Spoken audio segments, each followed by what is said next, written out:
Good morning, everybody. We're out here today, and I wanted to give a summary of where the county is at in terms of our own assistance with local communities. And we have behind me some of the folks from the county that have been working on this in terms of the departments that we're dealing with. One is emergency management. We have our emergency management agency folks behind us here, also representatives of the Sheriff's Department and Public Works, and we've also got Mike Summers here, who's mayor of Lakewood. It's been one of the cities that's hardest hit.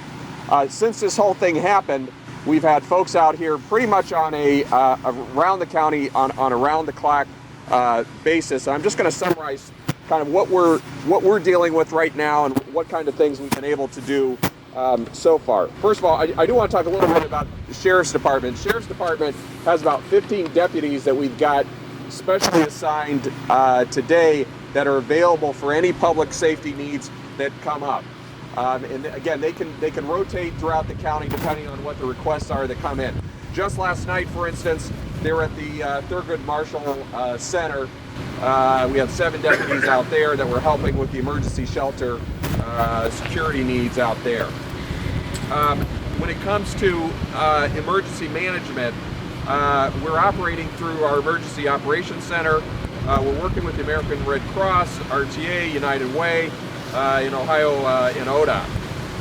And we're also working directly with the state. Right now, as we know, we've got over 50,000 customers in this service area that are still without power, and we're trying to help. We're certainly encouraging First Energy to get that situation resolved as soon as they can, but until it is resolved, we're trying to help as best we can. We're also helping with the whole coordination of emergency shelter, as I mentioned. Our CCOM Center, which is in the Sterling building, has been handling 911 calls that come in through cell phones. We continue to have more calls than our typical.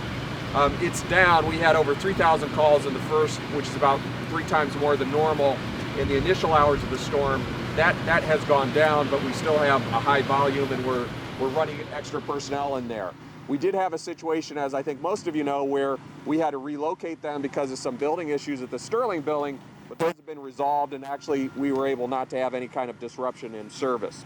The other thing that we can really help with, and it's especially relevant as First Energy crews resolve power line issues, is just in clearing the area, the public right-of-ways and sidewalks, roadways, etc.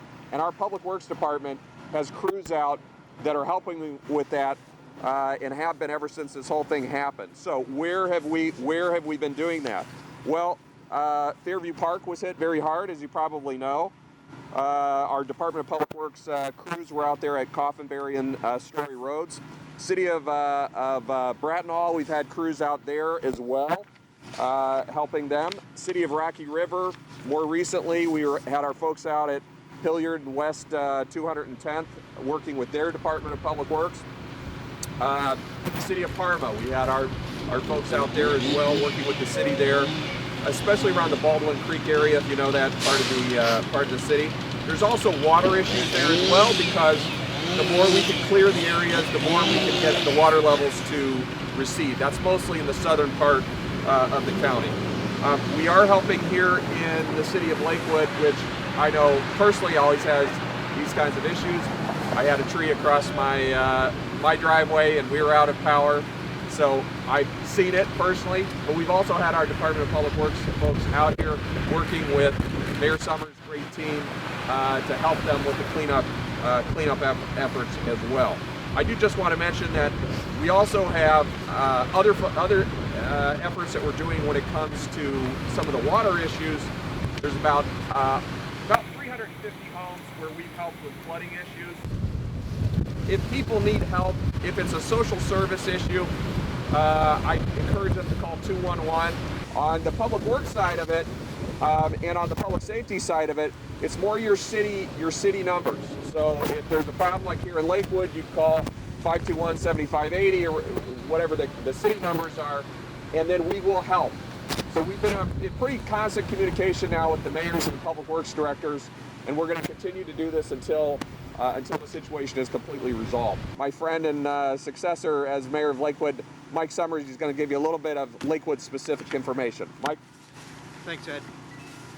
We're grateful for all the support the county has given us. A particular note is Wednesday morning we were trying to assess the dependency and the vulnerability of some of our senior citizens. And the county called and indicated that they wanted to press forward with the Red Cross shelter.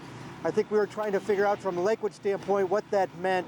The county's leadership there allowed us to move much more quickly, and we were able to establish that shelter by noon on Wednesday. Over the course of this event, we've had over 180 citizens take advantage of that shelter. Red Cross has done a magnificent job, but the county provided the impetus to get that going, and that was very, very helpful at a moment of uncertainty for us here in Lakewood. Of course, here we had 25% of our homes lose power. It was at one point over 15,000 homes.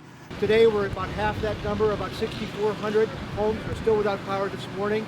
CEI showed up in great force with 16 crews. We were able to gain significant ground, including the Gold Coast behind me, but we have much more to go.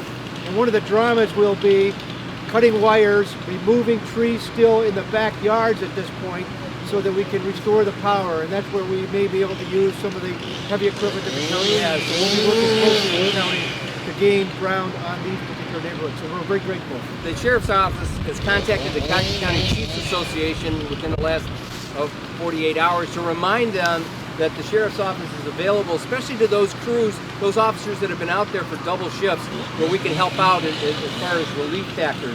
Yesterday we helped out the police department in a number of areas where they had officers with lines down. We had officers as the deputies, as the executive has said, at the shelters.